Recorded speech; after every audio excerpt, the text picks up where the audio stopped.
Chapter 5. The Wine Shop. A large cask of wine had been dropped and broken in the street.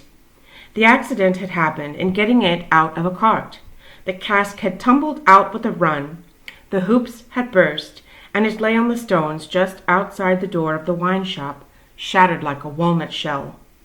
All the people within reach had suspended their business or their idleness to run to the spot and drink the wine.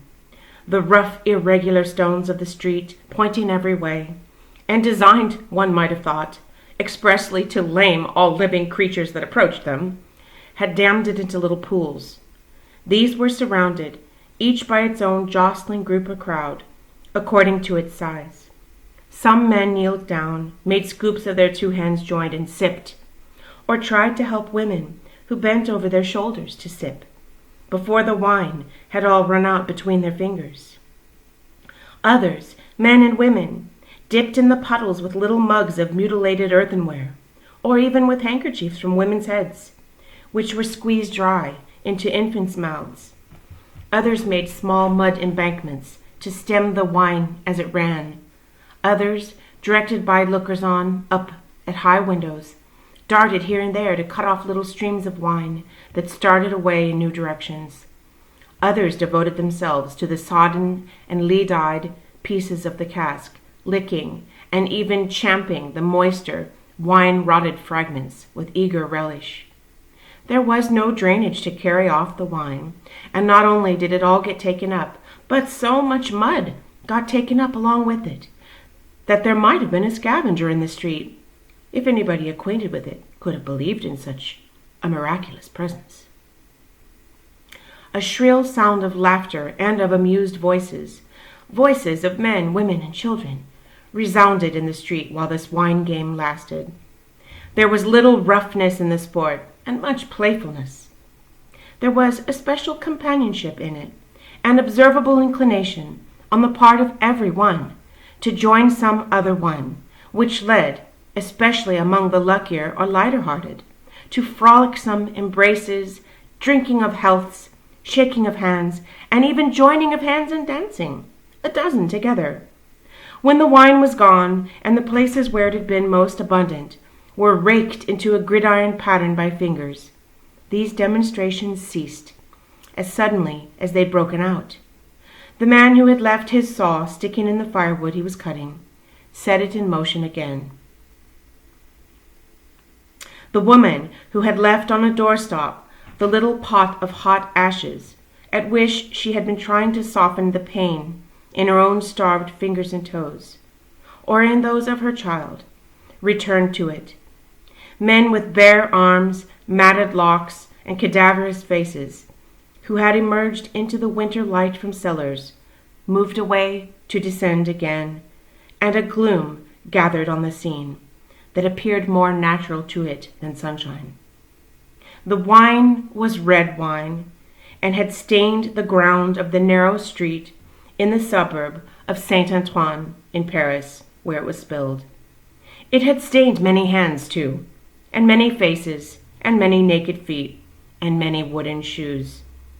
The hands of the man who sawed the wood left red marks on the billets, and the forehead of the woman who nursed her baby was stained with the stain of the old rag she wound about her head again.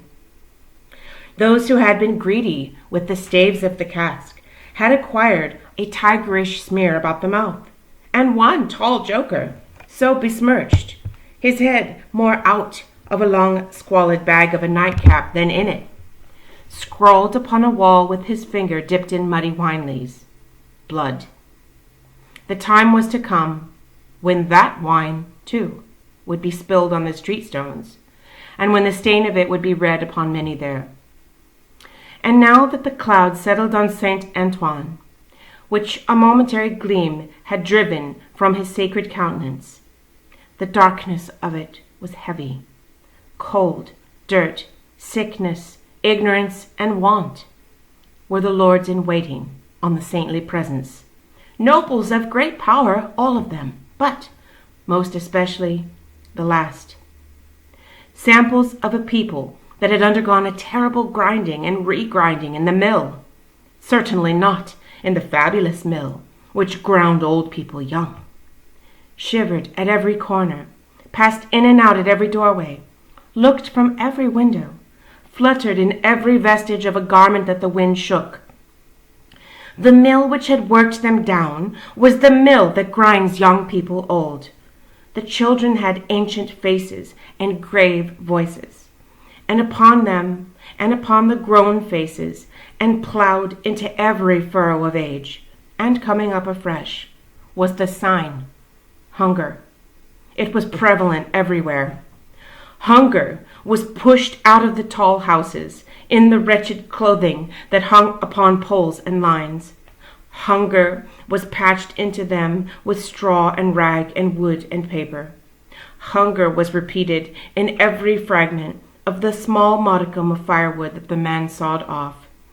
Hunger stared down from the smokeless chimneys, and started up from the filthy street that had no offal among its refuse of anything to eat.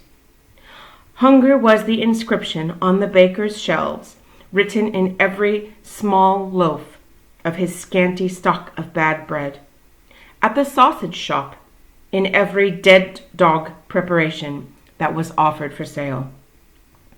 Hunger rattled its dry bones among the roasting chestnuts in the turned cylinder. Hunger was shred into atomies in every farthing porringer of husky chips of potato, fried with some reluctant drops of oil. Its abiding place was in all things fitted to it. A narrow winding street full of offense and stench, with other narrow winding streets diverging, all peopled by rags and nightcaps, and all smelling of rags and nightcaps, and all visible things with a brooding look upon them that looked ill. In the hunted air of the people there was yet some wild beast thought of the possibility of turning at bay. Depressed and slinking though they were, eyes of fire were not wanting among them, nor compressed lips, white with what they suppressed, nor foreheads knitted into the likeness of the gallows rope they mused about enduring or inflicting.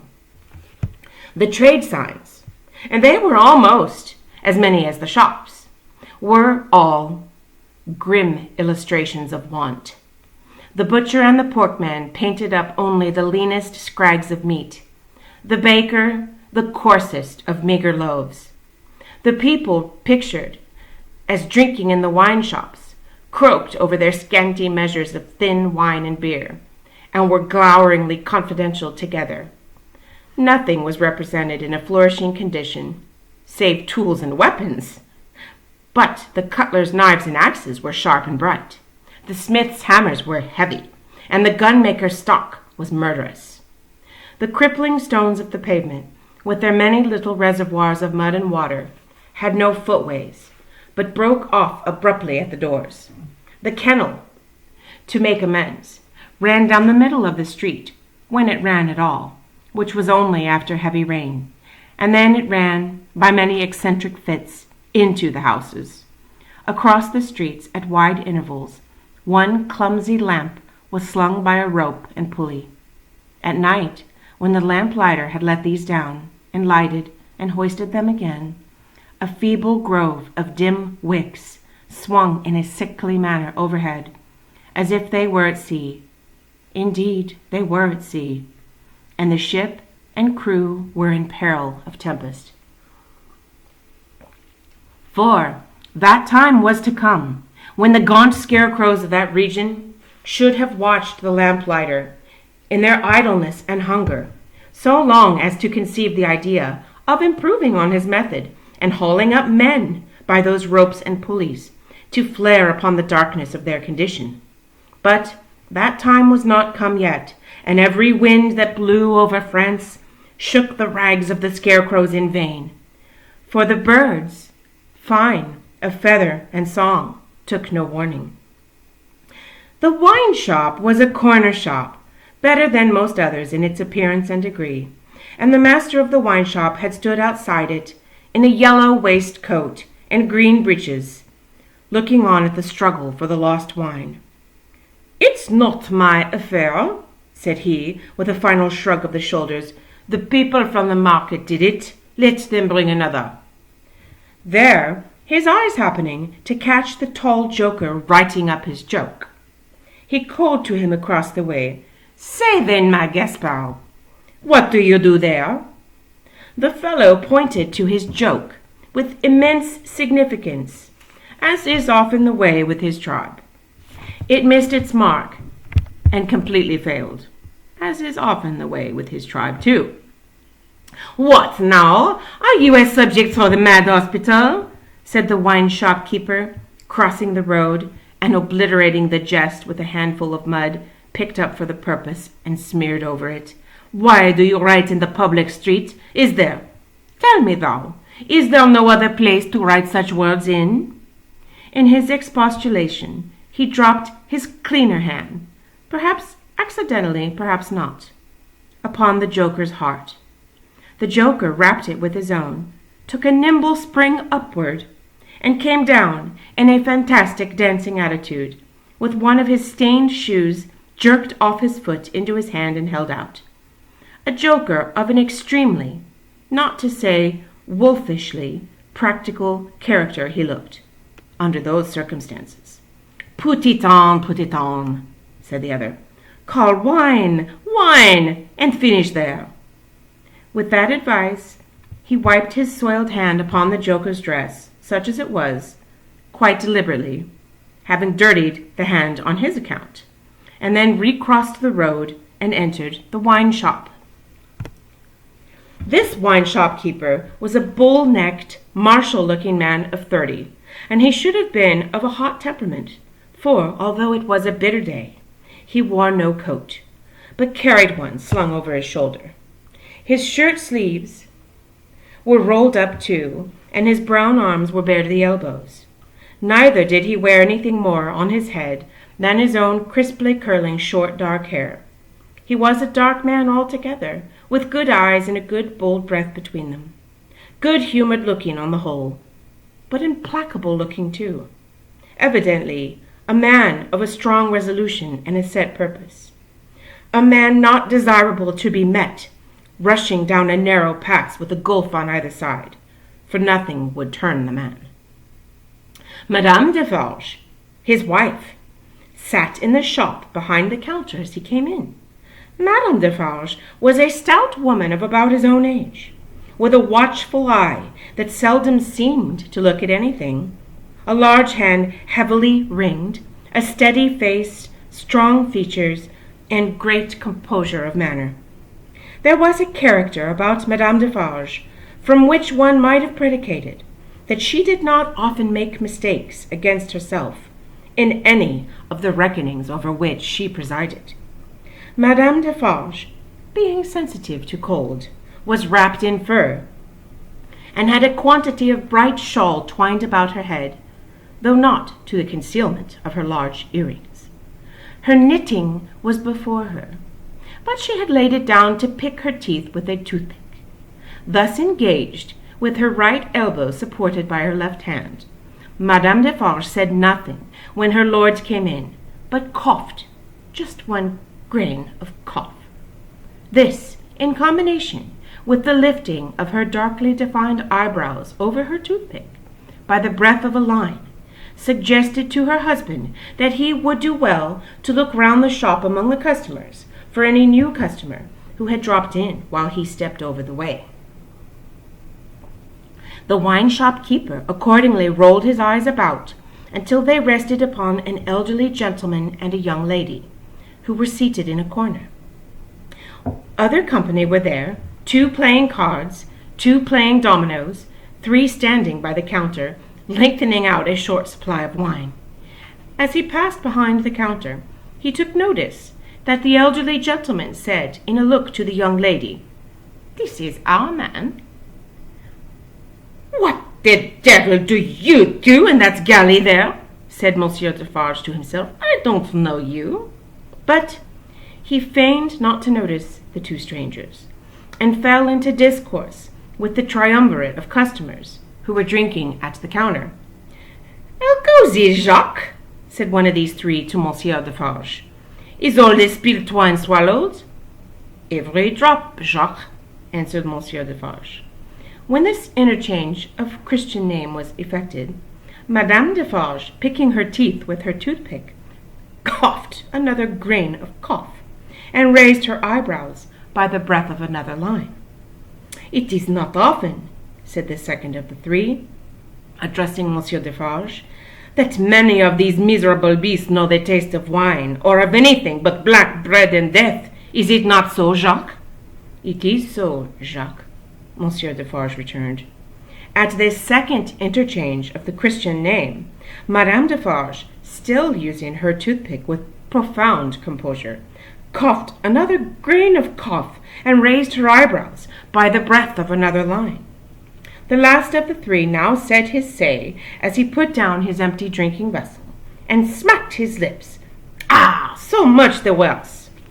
A bitter taste it is that such poor cattle always have in their mouths, and hard lives they live, Jacques. Am I right, Jacques?" "You are right, Jacques," was the response of Monsieur Defarge. This third interchange of the Christian name was completed at the moment when Madame Defarge put her toothpick by, kept her eyebrows up, and slightly rustled in her seat. "Hold then, true," muttered her husband. "Gentlemen, my wife." The three customers pulled off their hats to Madame Defarge with three flourishes. She acknowledged their homage by bending her head and giving them a quick look. Then she glanced in a casual manner round the wine shop, took up her knitting with great apparent calmness and repose of spirit, and became absorbed in it.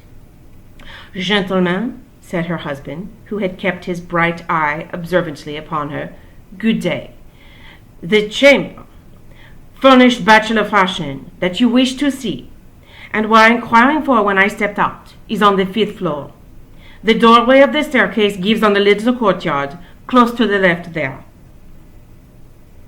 pointing with his hand, "near to the window of my establishment. But now that I remember, one of you has already been there, and can show the way. Gentlemen, adieu." They paid for their wine and left the place.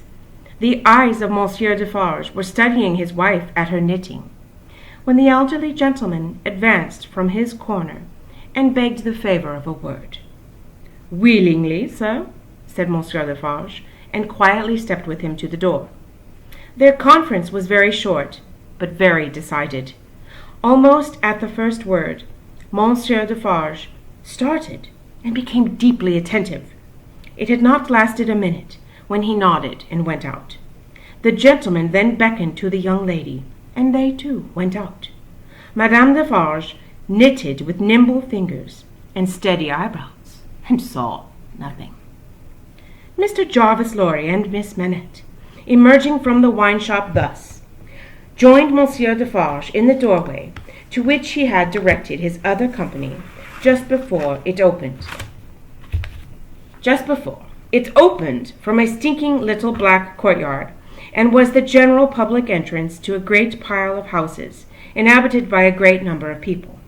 In the gloomy tile-paved entry to the gloomy tile-paved staircase, Monsieur Defarge bent down on one knee to the child of his old master, and put her hand to his lips.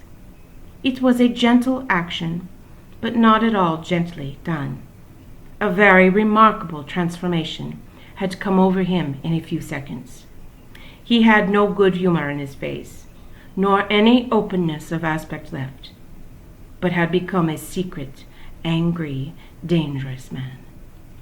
"It is very high. It is a little difficult. Better to begin slowly." Thus Monsieur Defarge, in a stern voice, to Mr. Lorry, as they began ascending the stairs. "Is he alone?" the latter whispered. "Alone? God help him who should be with him," said the other, in the same low voice. "Is he always alone, then?" "Yes." "Of his own desire?" "Of his own necessity, as he was when I first saw him, after they found me and demanded to know if I would take him, and, at my peril, be discreet. As he was then, so he is now." "He is greatly changed?" "Changed!" The keeper of the wine shop stopped to strike the wall with his hand and mutter a tremendous curse. No direct answer could have been half so forcible. Mr. Lorry's spirits grew heavier and heavier as he and his two companions ascended higher and higher. Such a staircase, with its accessories, in the older and more crowded parts of Paris, would be bad enough now, but at that time it was vile indeed to unaccustomed and unhardened senses. Every little habitation within the great foul nest of one high building, that is to say, the room or rooms within every door that opened on the general staircase, left its own heap of refuse on its own landing, besides flinging other refuse from its own windows. The uncontrollable and hopeless mass of decomposition so engendered would have polluted the air, even if poverty and deprivation had not loaded it with their intangible impurities. The two bad sources combined made it almost insupportable. Through such an atmosphere, by a steep, dark shaft of dirt and poison, the way lay. Yielding to his own disturbance of mind and to his young companion's agitation, which became greater every instant, Mr. Jarvis Lorry twice stopped to rest. Each of these stoppages was made at a doleful grating, by which any languishing good airs that were left uncorrupted seemed to escape, and all spoilt and sickly vapors seemed to crawl in. Through the rusted bars, tastes rather than glimpses were caught of the jumbled neighborhood, and nothing within range, nearer or lower than the summits of the great two towers of Notre Dame, had any promise on it of healthy life or wholesome aspirations. At last, the top of the staircase was gained, and they stopped for the third time. There was yet an upper staircase of a steeper inclination and of contracted dimensions to be ascended before the garret story was reached. The keeper of the wine shop, always going a little in advance and always going on the side which Mr. Lorry took, as though he dreaded to be asked any questions by the young lady, turned himself about here, and, carefully feeling in the pockets of the coat he carried over his shoulder, took out a key. "The door is locked, then, my friend?" said Mr. Lorry, surprised. Yes," was the grim reply of Monsieur Defarge. "You think it is necessary to keep the unfortunate gentleman so retired?" "I think it necessary to turn the key." Monsieur Defarge whispered it closer in his ear, and frowned heavily. "Why?" "Why? Because he has lived so long locked up that he would be frightened, rave, tear himself to pieces, die, come to I know not what harm, if his door was left open." "Is it possible?" exclaimed Mr. Lorry. "Is it possible?" repeated Defarge bitterly. "Yes, and the beautiful world we live in, when it is possible, and when many other such things are possible, and not only possible, but done. Done, see you, under that sky there, every day. Long live the devil! Let us go on." This dialogue had been held in so very low a whisper that not a word of it had reached the young lady's ears. But by this time she trembled under such strong emotion, and her face expressed such deep anxiety, and above all such dread and terror, that Mr. Lorry felt it incumbent on him to speak a word or two of reassurance. "Courage, dear miss, courage! Business! The worst will be over in a moment. It is but passing the room door, and the worst is over.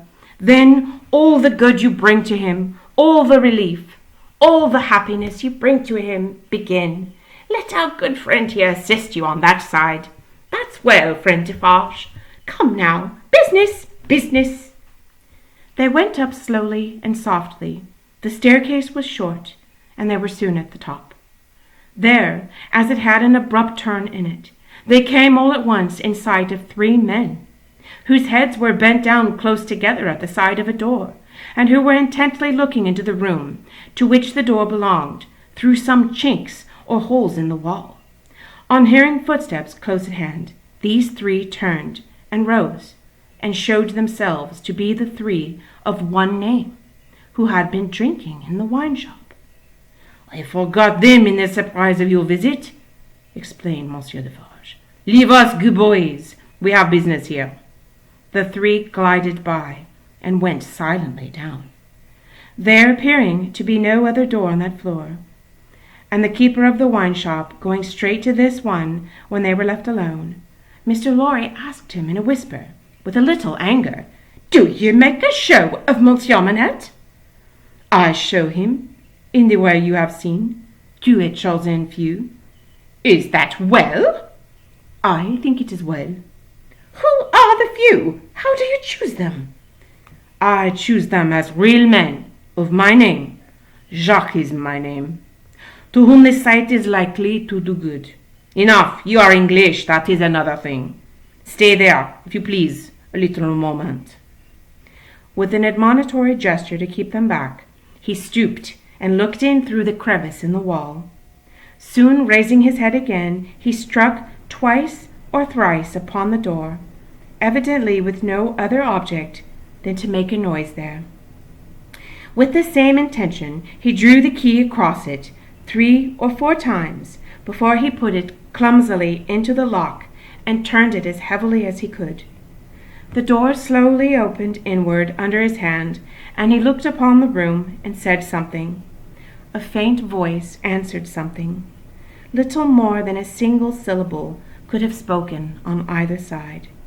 He looked back over his shoulder and beckoned them to enter. Mr. Lorry got his arm securely round the daughter's waist and held her, for he felt that she was sinking. Business! Business!" he urged, with a moisture that was not of business shining on his cheek. "Come in, come in." "I'm afraid of it," she answered, shuddering. "Of it? What?" "I mean of him, of my father." Rendered in a manner desperate by her state and by the beckoning of their conductor, he drew over his neck the arm that shook upon his shoulder, and lifted her a little, and hurried her into the room. He set her down just within the door, and held her, clinging to him. Defarge drew out the key, closed the door, locked it on the inside, took out the key again, and held it in his hand. All this he did methodically, and with as loud and harsh an accompaniment of noise as he could make. Finally, he walked across the room with a measured tread to where the window was. He stopped there and faced around. The garret, built to be a depository for firewood and the like, was dim and dark, for the window of dormer shape was in truth a door to the roof, with a little crane over it for the hoisting up of stores from the street, unglazed and closing up the middle in 2 pieces, like any other door of French construction. To exclude the cold, one half of this door was fast closed, and the other was opened, but a very little way. Such a scanty portion of light was admitted through these means that it was difficult on first coming in to see anything, and long habit alone could have slowly formed in any one the ability to do any work requiring nicety in such obscurity. Yet work of that kind was being done in the garret, for, with his back towards the door, and his face towards the window, where the keeper of the wine shop stood looking at him, a white-haired man sat on a low bench, stooping forward, and very busy, making shoes.